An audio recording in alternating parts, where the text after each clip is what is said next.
Alright, what's up, Dragon Brood? Looks like rotation's just a couple weeks away, and honestly, that's not a bad thing because there's some cards we definitely want to see go. But the other part of that conversation is what cards get a little bit better because the landscape's changing, because some of the things that held them down are going away. Well, that's what we're going to talk about today, so let's get into it. Alright, so let's start with Ancient Cornucopia. I think this one's not too hard to figure out. You've already started seeing it a little bit, but it's going to be even more prevalent. Partly because we do lose another 3 mana artifact that also produces mana. Now, I will say that this is green and it's not colorless, so that will keep it from being as played. You might even see it played in conjunction with the Ironcrag, just because it's another way to produce mana that's colorless and it's fast, but these two cards will probably start becoming way more prevalent than they are now. Now, next up, I have Regal Bunnycorn. Now, this sounds a little bit silly, but think about this. When we're going into Bloomburrow, there's already going to be more rabbits, right? We've seen that listed on stuff. We've seen some things that make rabbit tokens, which kind of makes sense because rabbits reproduce quickly, in theory. And honestly, this is actually going to get more action. Now, will it be the defining card of aggro decks? Like, don't know. We have to wait and see what stuff is in Bloomburrow, but if there is a creature that's going to get a boost, this one would make sense because it's going to fit a creature type and it's going to benefit from extra tokens being on the battlefield. Right now, this one, Virtue of Persistence, I think we already see it played a lot, but it will likely become one of the removal of choice, especially if we get into a situation where we have a lot of creature battles, because right now, our feel is that Bloomburrow will have a lot of creatures, as even the lands we've seen discuss a bunch of different creature types. So if we are in creature battles, well, the thing that kills creatures efficiently, lets you gain some life, and gets creatures out of the graveyard is probably going to be one of the more premier cards you'll see played. Now, black does already have a lot of good removal, but the reanimation portion of this could be good as games, if games go longer, or you see some type of standoffs back and forth, which is a realistic possibility. Now, again, this card's already played a lot, but I think it will be seen even more. Now, I'm going out on a limb here with Case of the Crimson Pulse a little bit, mostly because red decks are likely to shift a bit, because they are losing a couple of things. Now, the majority of the decks still stay standard legal, so I don't think they're going to shift hugely, but if they're looking for some more efficient options or ways to reload their hand, or even just try to finish you with some other new cards that come out, this could be one of those things they look to playing.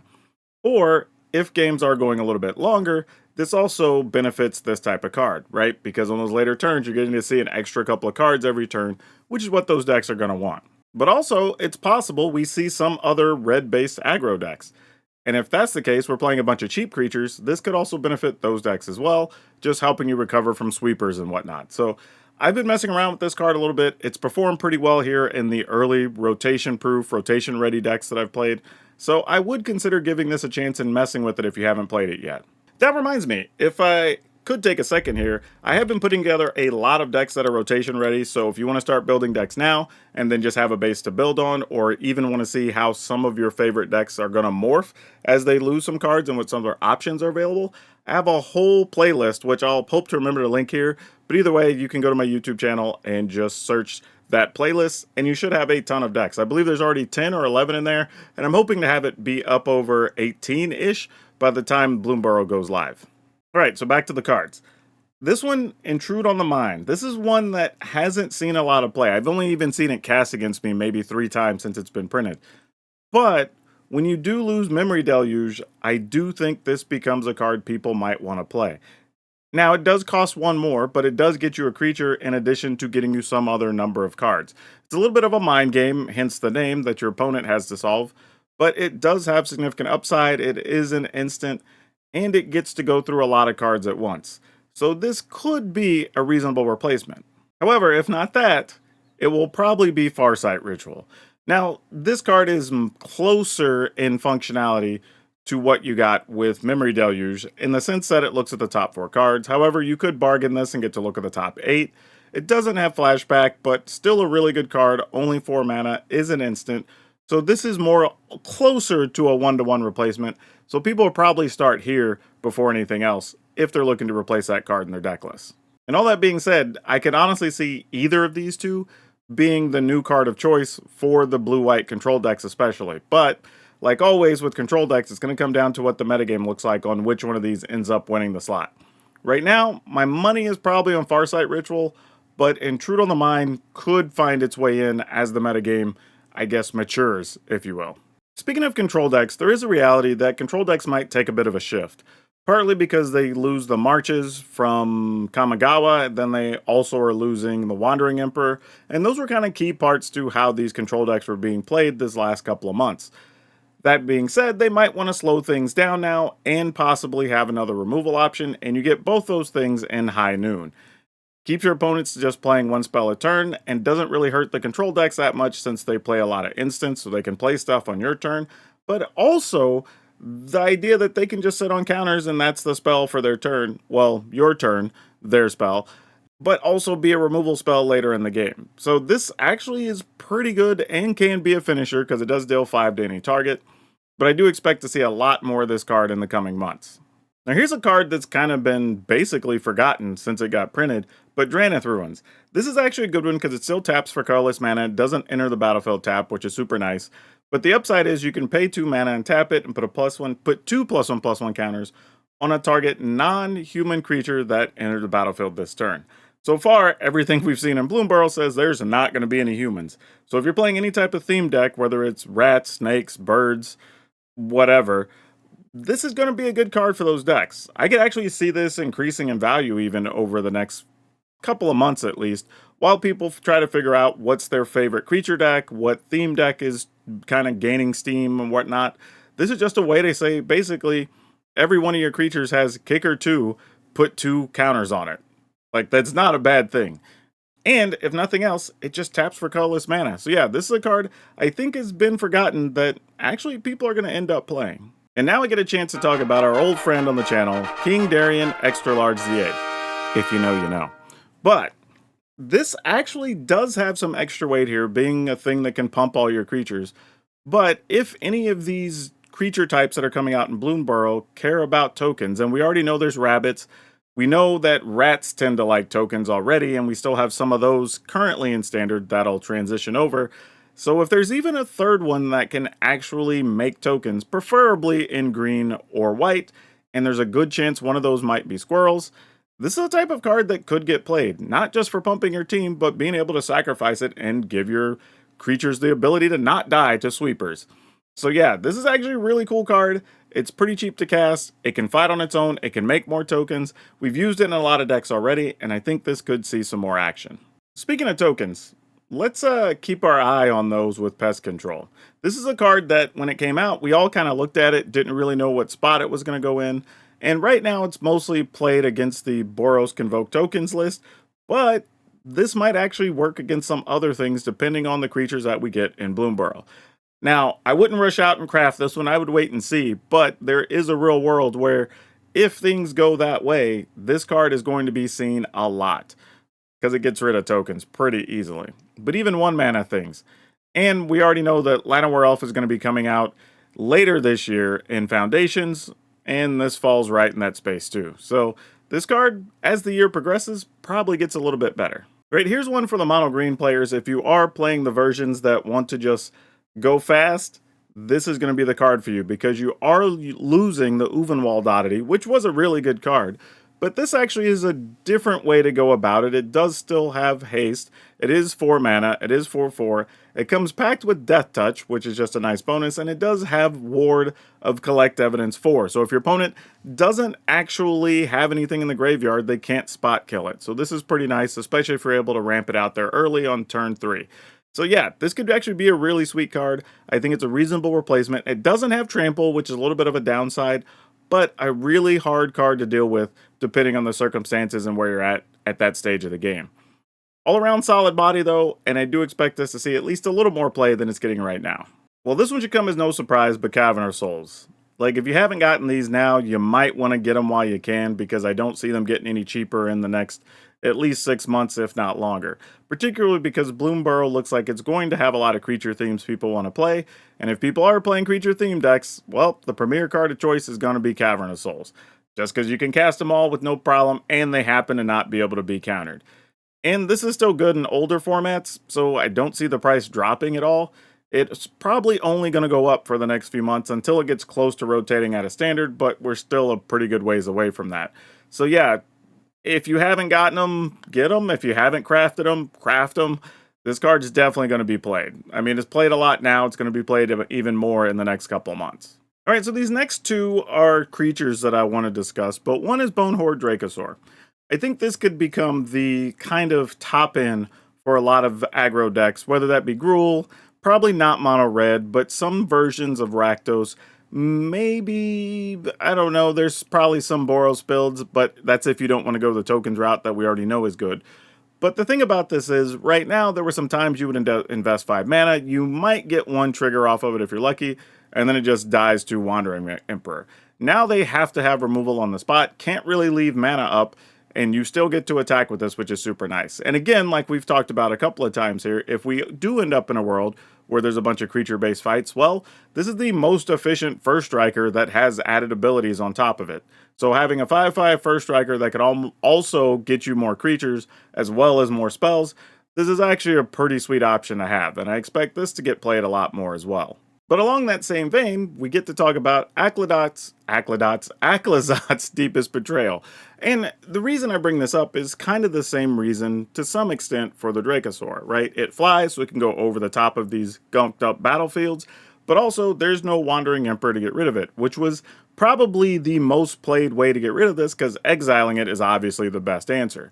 So this actually could get played even more than it does now, and I could see this being the top end in multiple types of decks, whether you're talking about mono black, Golgari mid-range, maybe even some Rakdos builds if they don't go with Dracosaur, depending on what they're doing, and you do have the lifelink upside, which is pretty strong. So yeah, lots going on with this card that make it playable, and the, I guess, metagame becomes a little less hostile than it was before to this type of card. Now, All Will Be One is kind of just a forgotten card with everything else that's been going on. Now, it did have a moment where it was kind of comboed with the Millennium Calendar, and that was okay, but it was kind of convoluted.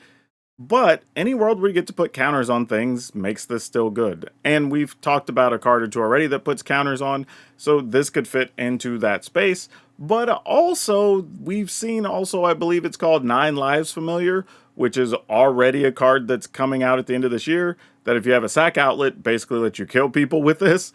So this is definitely going to be getting some more play as the year goes on. It just be a matter of how many the decks want to play that play it. This isn't something I think you need to go out and craft like 4 copies of, but you'll play like 2 of in the decks where you have the option to have this go off. Even if it's not a combo to kill somebody, just getting incremental uses of 2 and 3 damage off this will be enough for this card to be a nuisance. Alright, so Invasion of Gobakan kind of had its moment where it sort of got played a bunch and then kind of fell off and then got played again and sort of fell off for a bit permanently. But I think if we are going to be having these creature-based fights and we're trying to stop these sweepers, this is going to be a card that people are going to start wanting to play more of. I mean, not only can it slow down your opponent's key cards that are problematic for you, it can also pump up your team, it can also keep your team from dying to these sweepers. It does a lot for just 2 mana. It's just a good, versatile card. It's very easy to cast. It only has 1 colored mana in the casting cost. And it fits into a variety of decks. So I could definitely see this being the card of choice if a lot of these sweepers that we've talked about become more prevalent. But yeah, this is actually an interesting card that also doesn't just stop sweepers. It can stop other high-end cards that you're concerned about if your opponents are starting to ramp up and do big things, because we don't know where the metagame's going to go yet, and this is the type of card that's really good in those types of situations. And while I'm thinking about sweepers, I think No Witnesses actually makes the cut here as well. Like, we're basically trading the Depopulate out for this, and a lot of the decks are already playing it. So you still get a quality 4-mana sweeper with very minimal downside, and you'll still have stuff like Sunfall to play alongside it if you want to.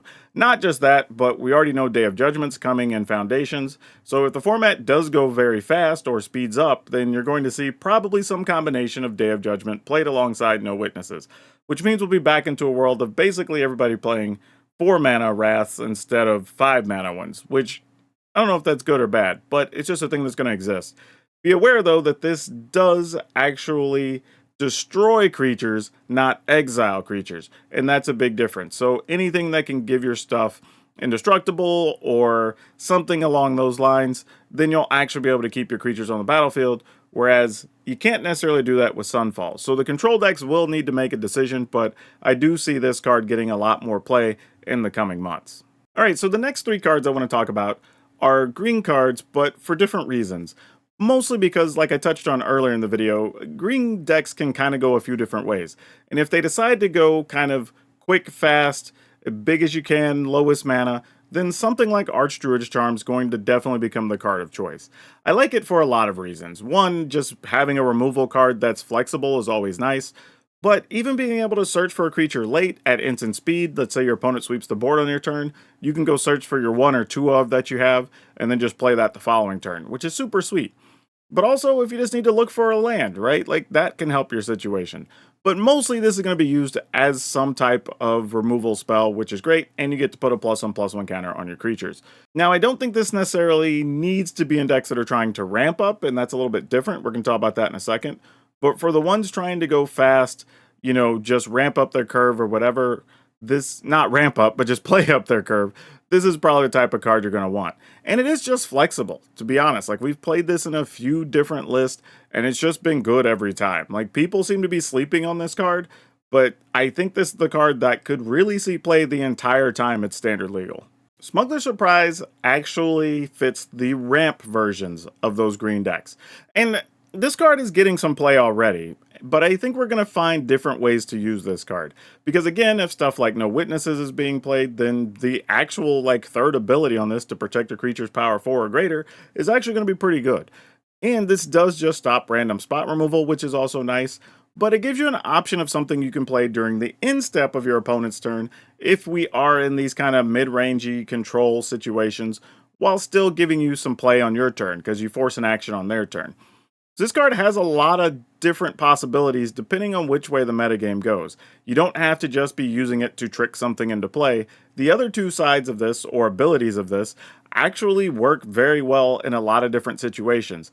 So yeah, don't sleep on this card, and honestly, we may have to start just getting savvy to play around it more than we already do. And I wanted to bring up Bramble Familiar as the third of this set of green cards, because it kind of has me in a weird headspace here. Because we do know Land of War Elves is coming at the end of the year with Foundations, and this could lead to either just wanting to ramp and do really big things, or just play efficiently and then just hit your big creatures, a turn or two sooner. But depending on which way those decks go, you could also play Land of War Elves alongside Bramble Familiar, and then just try to play the biggest, baddest things you can play. In that case, the adventure half of Bramble Familiar in fetch quests actually lets you get those big things as well. So there's a lot of ways this card can fit into decks, and it even plays well with Smuggler Surprise, so it could fit those decks as well. So if you've been sleeping on this card and haven't really been playing it either for the ramp ability or the adventure, you should go ahead and give it a chance. I've been playing with this a bit, and it's kind of overperformed, surprisingly. Now this one, I know y'all all know about this card, but Gaia Sunslayer is not going to get any worse as we move forward. I mean, again, if we're going to be playing all these different creature types and all this stuff out of Bloomburrow, what's better at fighting creatures other than something that has First Strike and Death Touch? I mean, it seems kind of obvious, but yeah, if there's a reason for you not to play this card, I'm not even sure I know what it is. If you're playing anything that's playing creatures and can play black and green, you're going to be playing Gaia Sunslayer. Like, genuinely. So if you haven't crafted these and you've been thinking about it, feel free to do so, because this card's still going to continue to be good and still be standard legal for another year. That's a lot of cards to think about, and I'll admit, some of them are more obvious than others. Some are things you're probably already playing, some are things you've considered, some, like Drth Ruins, are probably cards that people forgot about. But there's a lot of ways that this new standard can go, so I don't think these are absolutes, but these all have a reasonable upside and realistic chance of showing up in the new standard. And honestly, they're all kind of fun cards for the most part, so I'm looking forward to seeing a lot of these in play. But I'm sure y'all have some things that you're looking forward to or hoping that they get more screen time, so let me know in the comments, because I'm sure there's something I overlooked or something I didn't mention that y'all want to talk about. So yeah, go for it. Let's see what you got. But that's all I have for you for now. We'll see you next time.